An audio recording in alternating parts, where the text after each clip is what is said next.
So, without further ado, we have the awesome Miss Kay Bingham coming up here to talk about her deal that she picked up here in Orlando, Florida.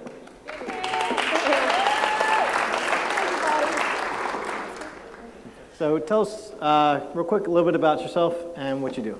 Okay, my name's Kay Bingham. I'm a realtor here in Orlando and an investor full-time.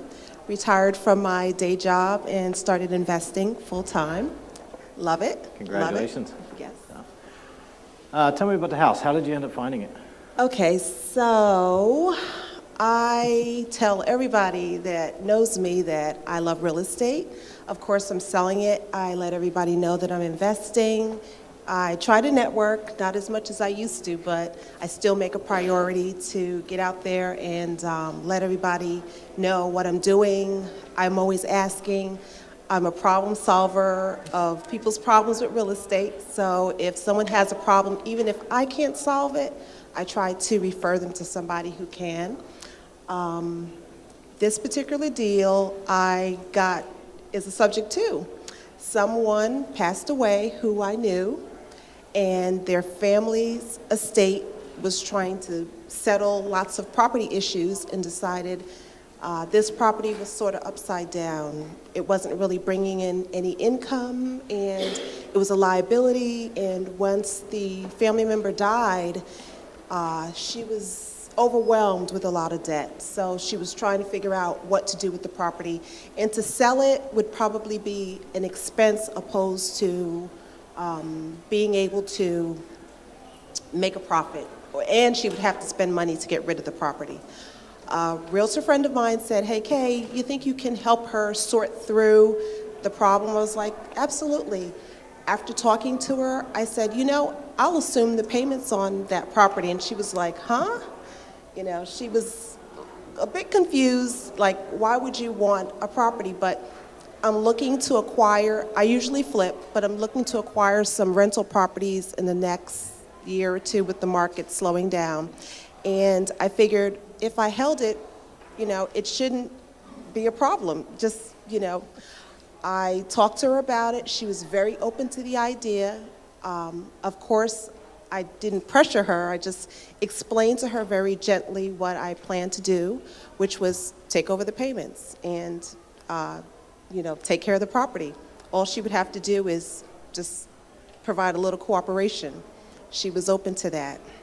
Have you done any deals like that before? Nope, this is my first time. But I will tell you that I go to as many meetings as possible. I try to educate through CFRI as often as possible. Even though I do real estate and have for a long time, there's a lot of things that I don't know, and I just want to be open to the idea of thinking outside the box.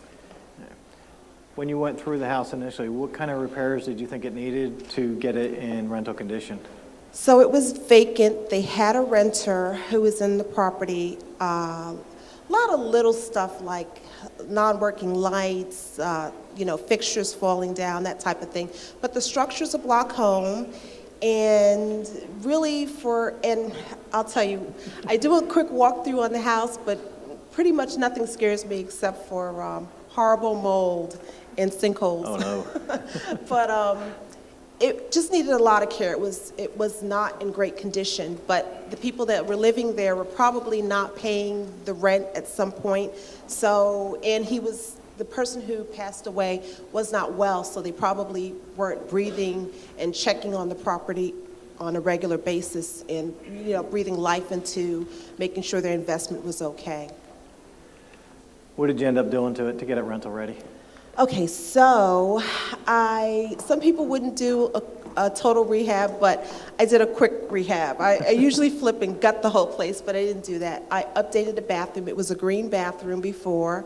I ripped out everything, checked the plumbing, and put a new bathroom in the main bathroom. The partial master, I just refreshed. Paint, new fixtures, new switches.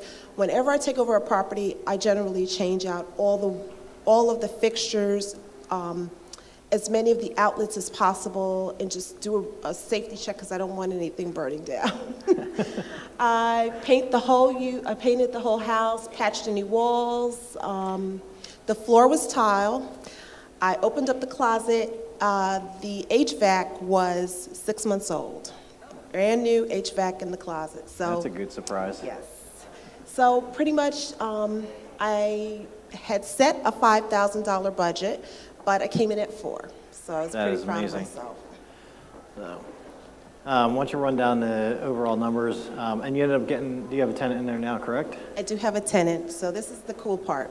So the purchase price was $100. To write the contract with the owner, I wrote a check for $100. And we had to put a value system in there, and she really was more grateful. The $100 really just signified us transferring ownership. The rehab was $4,000. There was some closing costs. I did use a CFRI member to do the closing who was familiar with the subject too. He was an attorney. I had to make, in good faith, because it was $100, there was a holding fee. She wanted, she was paying the mortgage, and I felt that it would be in good honor to kind of pay that for her, being that really I'm buying a house for $100. So that holding cost was $1,000. Okay. So this is cool. The old rent was $800, which the mortgage was $900, which is crazy. It was just short of $9,000. And so they were throwing money into this deal monthly to make their mortgage payment. The market rent in the area was $1,300. So right out the starting gates, we're with a new tenant at $400 a month. The mortgage is $900, and it cash flows. So overall, it looks like you're going to profit about $4,800 That's over correct. 12 months. For a house for $100. There you go. Congratulations. Does anybody have any questions? Anybody have any questions? David? The question was, how do you write the contract as a subject to? So in the contract, we just literally wrote it, and we used the FAR contract. She felt comfortable with that, and I wasn't, because of it being such a stressful situation, I just wanted her to know that I was a realtor, I had interest in the deal, and all of the disclosures they really do preach to you, but we just wrote it in. We just pretty much said this is what we're going to do. We put the value at $100. So yeah, the subject to part, the mortgage stays in place, and we just notify the mortgage company that we'll be paying it, and we send them a limited power of attorney, and they kind of cooperate with you. Any other questions? Yes, Rob. Anything special with the homeowner's insurance? So, no, it was a gray area again, and I want to also just tell everybody that I didn't know a thing. I called a lot of CFRI members, spoke to people, called Robin, a few other people. Everyone here was really great, and I just want to really resonate that you just reach out to somebody. If somebody doesn't know, I've never had anybody tell me, why are you calling me? Go away, I'm busy. Everyone always says, if I can't do it, give this person a call. I didn't know how to do that. So I called the attorney and a few people. They added me to the existing policy after I sent the paperwork to the mortgage company, which sort of gave me permission to do that. Awesome. So what did you guys think of that deal? It was pretty awesome, huh?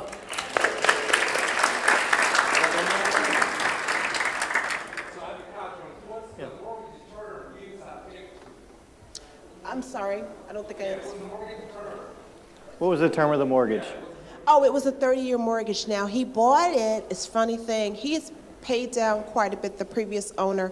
I think he bought it at like 130 in 2006. So he bought it at the height of the market. He paid it down to 118, which was what was left on the mortgage. Awesome. So it looks like now you're paying mostly principal instead of all that interest. You And paid most of that already. Yep, and my goal is to hold on to it for a long time. I guess I could try to flip it, but I really am trying to acquire some more rental properties, so I'll hold on to it for as long as I can. All right, let's give her a hand.